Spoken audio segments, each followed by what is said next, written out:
In the context of an acquisition, the corporate team tends to be the main client contact. And the corporate team will be in the center, holding the pen on the key documents, meaning they will be responsible for the master copy. And then they will pull in all the expertise and advice they need from all the different specialist teams around the firm, bring that advice together, use it as the basis of the documents they're producing, and then arrange the signing of a deal. The corporate team at the start might onboard the client, so that might be doing KYC checks, which stands for Know Your Customer checks, to make sure there's no money laundering or anything dodgy going on. They might produce and negotiate the engagement letter, which sets out the key terms governing the relationship between lawyer and client. They'll do the project management, so this will include project managing the due diligence process. So they might say to the real estate team, here are all the real estate documents, can you review these and let us know if there are any red flags or issues that we need to take into account when drafting up the documents. They might go to the IP team and say, here are the IP documents. And I did a lot of this when I was in a corporate private equity seat during my training contract.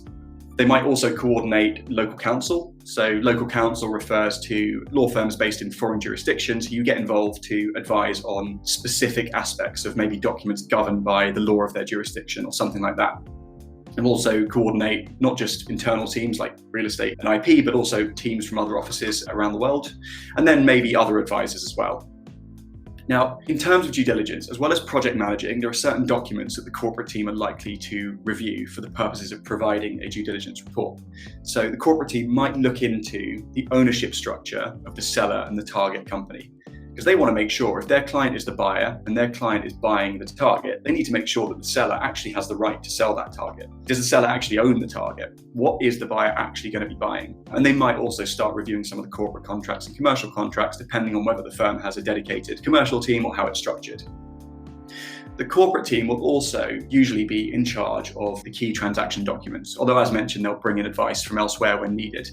I thought I'd give an overview of a couple of the key transaction documents, what they are, and some of the key clauses included in those documents. Now, a shareholders agreement is used to regulate the relationship between a company's shareholders. It includes allocating specific rights and obligations and protections to shareholders and setting out various mechanics relating to share ownership and decision-making and the management of the company in general.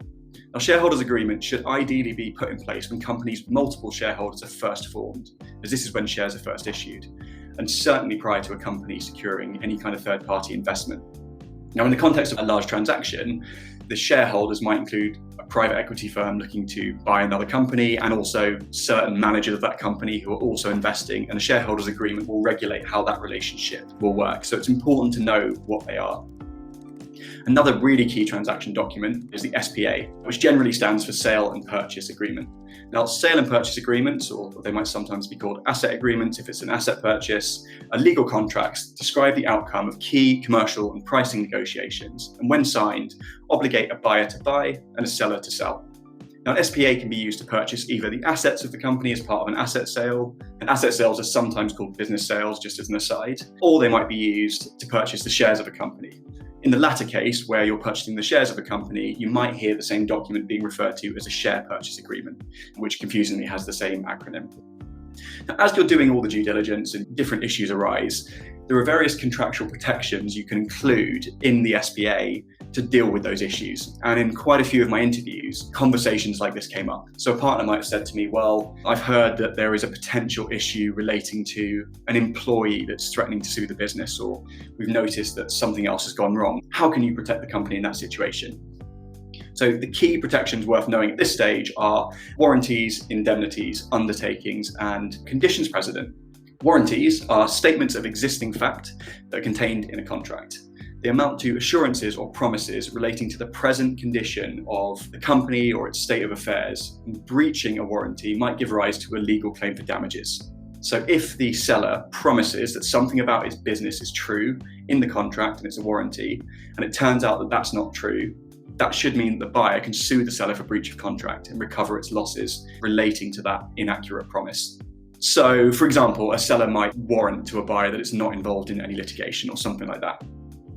Indemnities are promises to pay the other party pound for pound compensation if specified scenarios take place. So indemnities are usually used to target specific risks, especially risks that are not easily quantifiable.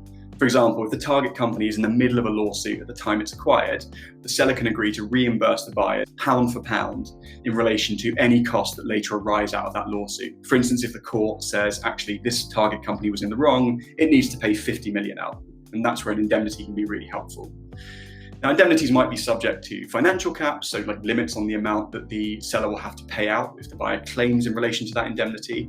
And they might also be subject to time limitations, meaning that after a pre-agreed period of time after the acquisition, the buyer can no longer rely on those indemnities. And that's the type of negotiation a corporate team might be involved in when it's working on the key transaction documents.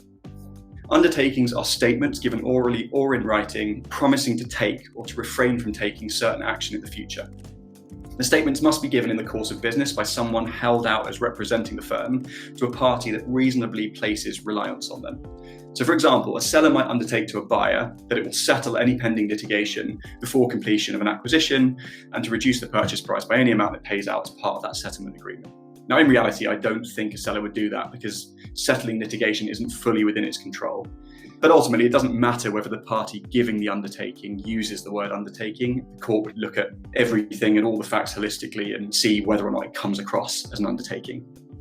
Conditions precedent are certain conditions that must be fulfilled before the parties will be bound to perform their obligations under a contract. Usually these are given before a deal completes, but after a deal is signed. Now, a really common example will be the parties agreeing that there is a conditions precedent that states this deal will not complete until we've had clearance from a regulator. And that way, if the competition authorities don't clear the deal, the parties can walk away without being liable to one another. And once everything has been negotiated, the corporate team will usually then project manage the signing and completion process. So it might be reaching out to all the parties involved, getting them to sign the relevant documents, checking all those documents have been signed properly. And that's a key role of trainees in the context of transaction.